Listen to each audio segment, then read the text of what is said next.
अब आपको अद्वितीय के पीछे नहीं भागना पड़ेगा, क्योंकि उसको संभालने वाली एक नहीं, उसकी दूसरी माँ भी है। जैसे माँ बाप के होते हुए मैंने अनाथों सी मुश्किलों और दर्द भरी जिंदगी जी है, सलोनी का बच्चा कुछ ऐसी ही जिंदगी जिएगा। सलोनी के बाप का उधार था मुझ पर, लौटा रही हूँ। थारी माँ अभी थारो गला ही गीला करा सके बेटा पानी से।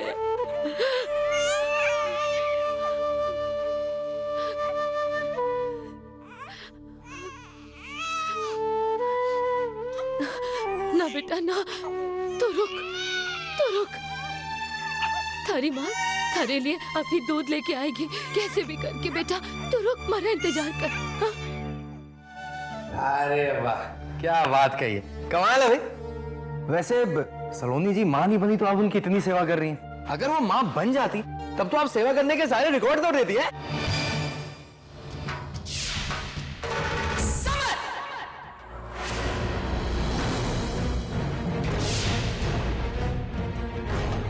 मेरे कमरे में आओ अभी इसी वक्त।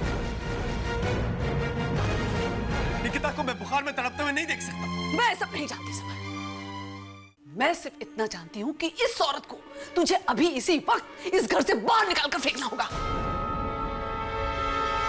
माफ कीजिए मम्मी, मैं बीच में बोल रही हूँ, पर आपने अपना बनाया है इसलिए बोलने का हक रखती हूँ। आप जो कुछ भी कर रही हैं गलत कर रही हैं। समर ने जो कुछ किया वो बिल्कुल सही किया। ऐसी हालत में एक बच्चे के लिए अपनी माँ से ज्यादा जरूरी कुछ नहीं होता। लेकिन कलिका मम्मा एक सवाल, सलोनी के बारे में सुनकर आप भी भागी थी ना, तो जब आप अपने बच्चों को लेकर परेशान हो सकती है तो गिन्नी क्यों नहीं? उसकी ममता आपकी ममता से सिर्फ इसलिए कम है क्योंकि वो एक बाजारू औरत है। अगर वो भी आपकी तरह अपनी बेटी से मिलने चली आई तो उसमें उसने क्या गलत किया? आप ही सोचकर बताइए कि अगर निकिता को कुछ हो जाता तो क्या आप अपने आप को कभी माफ कर पाती? माना कि वो हमारे खानदान का खून नहीं है, पर आज हमारे खानदान का हिस्सा तो है। आप एक माँ हो के ये बात नहीं समझ रही हैं। मैं कहती हूँ कि गिन्नी को यहीं रहने दीजिए। निकिता को उसकी माँ मिल जाएगी और हमें निकिता के चेहरे पर मुस्कुराहट। अरे गिन्नी को यहाँ कैसे रख सकती हूँ मैं? क्यों नहीं मम्मा? क्या आप उस दुनिया से वाकिफ नहीं हैं? क्या होगा अगर किसी मजबूरी के कारण गिन्नी ने निकिता को भी उस कीचड़ में खींच लिया तो? क्या होगा अगर निकिता के सारे सपने चूर हो जाएंगे? क्या आप बर्दाश्त कर पाएंगी?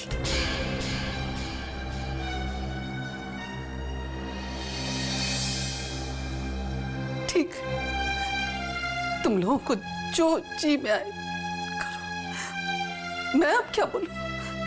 मेरी तो खुद कुछ समझ में नहीं आता। पता नहीं क्यों हमारे साथ ही ऐसा होता है। एक तरफ सलोनी के साथ इतना बड़ा हादसा और दूसरी। क्या कहा आपने? दीदी के साथ हादसा हुआ? क्या हादसा हुआ दीदी के साथ? नहीं समर, कुछ नहीं बेटा, अब सब ठीक है, सब कुछ ठीक है। नहीं मम्मी, आप मुझसे कुछ छुपा रही हैं। आपको मेरी कसम बताइए दीदी को क्या हुआ? समर बेटा, वो सलोनी की गोद भराई चल रही थी।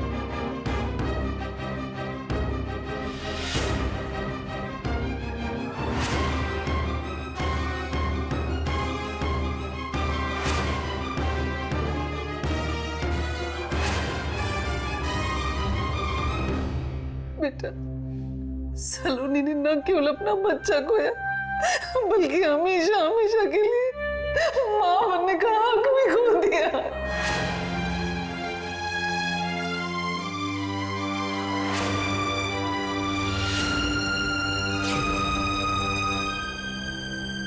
इतना सब कुछ हो गया और आप लोगों ने मुझे कुछ नहीं बताया। मेरी दीदी को मेरी जरूरत थी, क्यों नहीं बताया मुझे?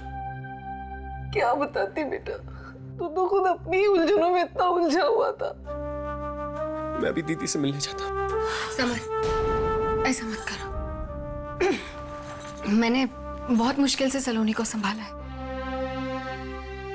अगर तुम अभी जाओगे तो वो फिर से रोने लग जाएगी।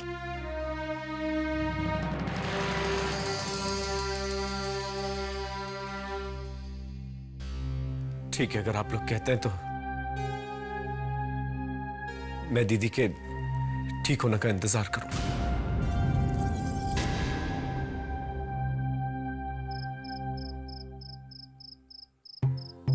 देखिए ना, कब से खिलाने की कोशिश कर रही हूँ, खा ही नहीं रहा। भाई जल्दी से खा लो वरना तोता लेके उड़ जाएगा।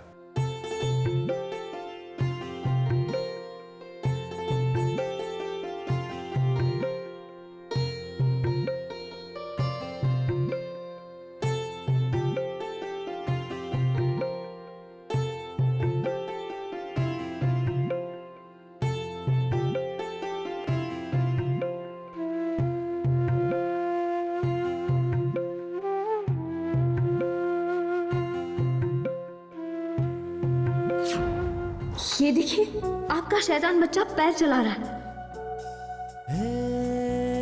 अरे हाँ, ये तो वाकई में रेसलिंग कर रहा है। हेलो बेटा, पापा बोल रहा हूँ। हाँ पापा। अब आपके पापा से और इंतजार नहीं होगा, जल्दी से उनके पास आ जाइए।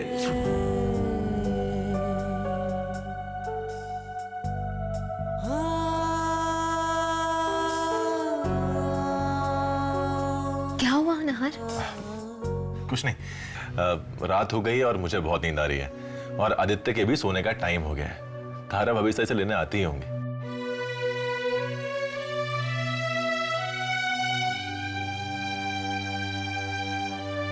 अरे इस मुस्कुराते हुए चेहरे को क्या हो गया?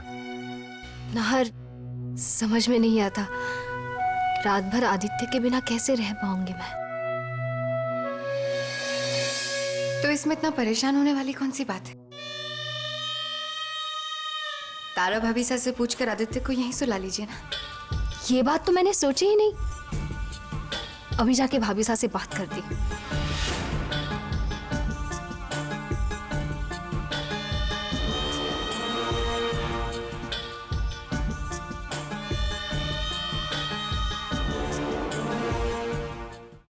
आज मेरा बेटा। भाभी सा, आज मैं अद्वितीय को अपने पास सुला लूं?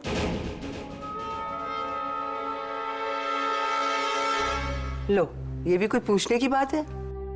अद्वितीय तेरे पास सोए या तारा के पास, बात तो एक ही है। क्यों तारा? सलोनी, एक्चुअली रात को ना ऐसे भूख लगती है तो उसे फीड करना पड़ता है, तो तुम इसे मेरे पास ही सोने दो। आप फिक्र मत कीजिए, मैं इसका पूरा ख्याल रखूंगी। अच्छा तो फिर ठीक है, लेकिन अगर ये रोए तो प्लीज मुझे उठा देना। ठीक है, चलो।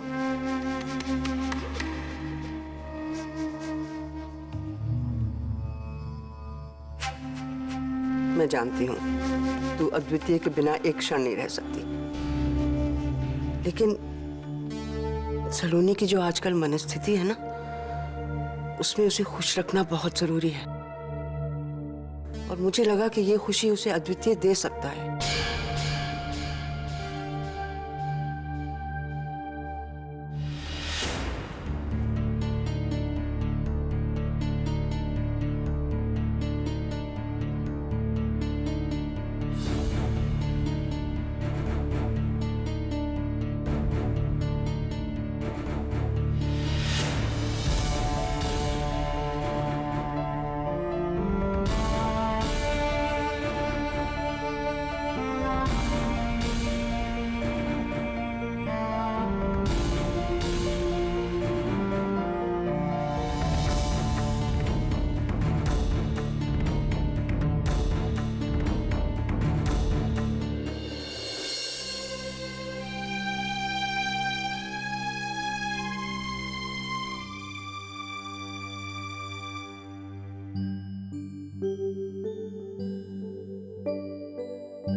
तुम सो क्यों नहीं रही हो?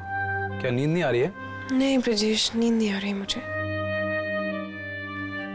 आप सो जाइए, मैं सो जाऊंगी। ठीक है, लाइट बंद कर देना।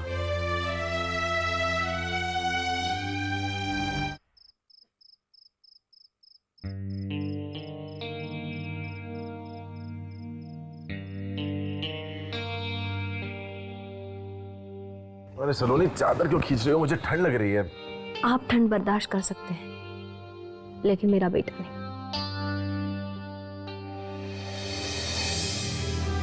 देखिए ना, कैसी कंप्लीट फैमिली लग रहे हैं हम। आप, मैं और हमारा बेटा। तुम्हारी आंखों में खुशी देखकर मुझे जो खुशी हो रही है मैं बता नहीं सकता सलोनी।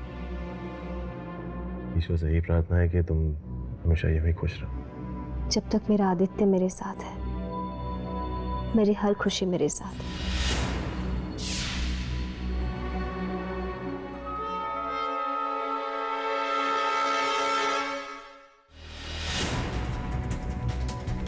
क्या बात है भाभी साहब, इतनी रात गए आप सोई नहीं है? सलोनी के कमरे के बाहर।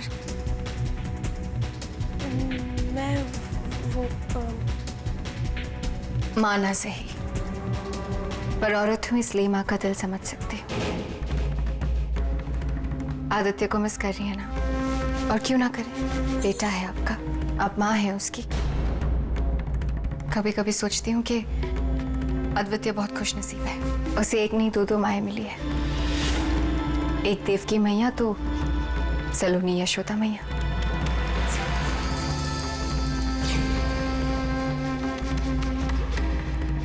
अब भले पूरी दुनिया ये कहे कि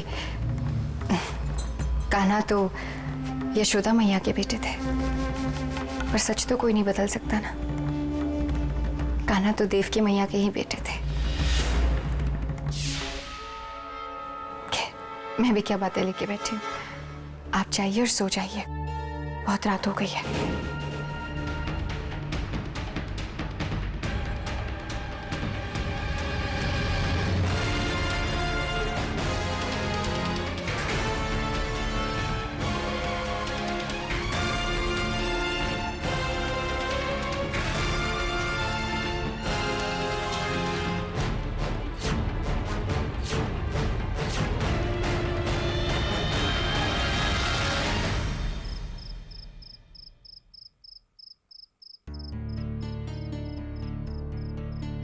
ब्रजेश, ब्रजेश उठो, उठो। क्या हुआ तारा? ब्रजेश, कृष्ण की माँ कौन थी? इतनी रात गए, ये कैसा सवाल है? बताइए ना ब्रजेश, प्लीज। ये कौन सा मुश्किल सवाल है? सारी दुनिया जानती है कि कृष्ण की माँ सही मायने में यशोदा ही थी।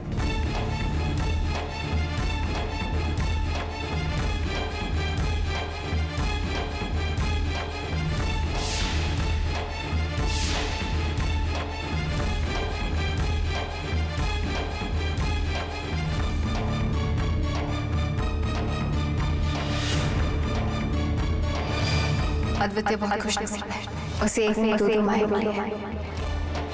एक देवकी मैया तो सलोनी यशोदा मैया।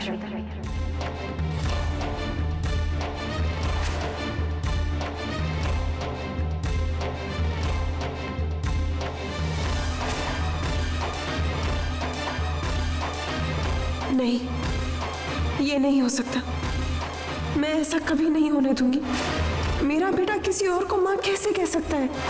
मैं उसकी माँ हूं और हमेशा रहूंगी। मेरे अद्वितीय को कोई नहीं छीन सकता, कोई नहीं छीन सकता मुझसे।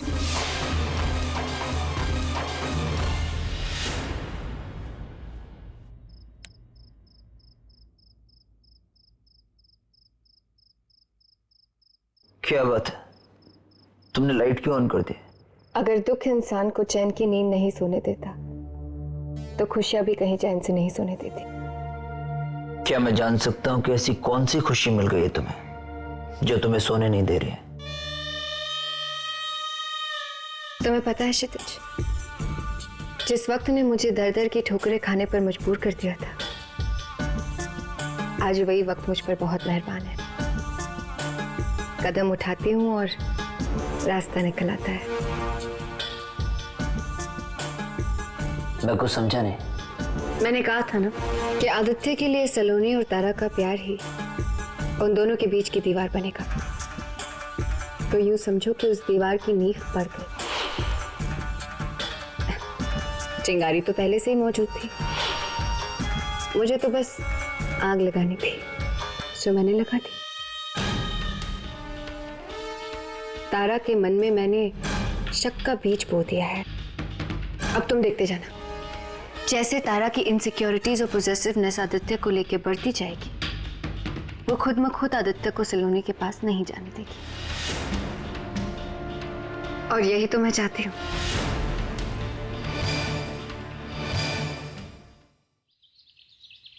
अद्वितीय बेटा को भूख लगी, देखो मम्मा।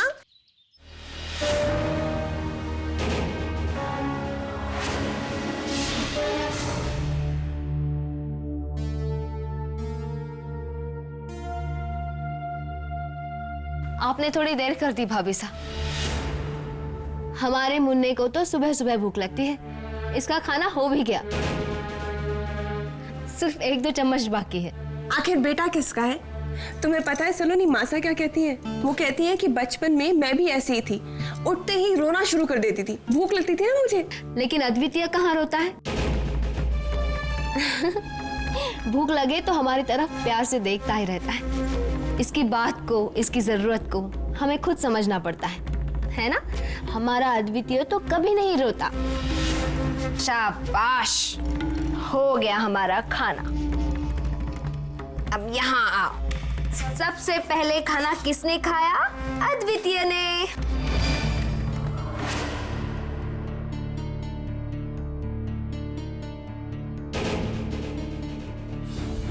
अब चलो जरा सबको अपनी छोटी माँ वाली हंसी हंस के दिखाओ तो।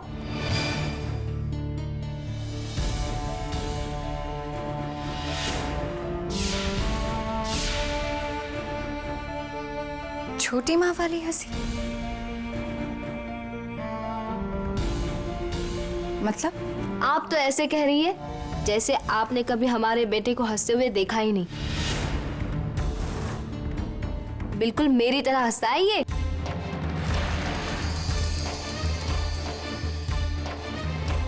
रियली मैंने कभी नोटिस नहीं किया। वैसे इसकी जो आंखें हैं ना, वो बिल्कुल तारा भाभी सा जैसी है। मासूम, एकदम नॉटी। अब आप कह रही है तो होंगी, लेकिन अब तो ये अपनी छोटी माँ के साथ रहेगा।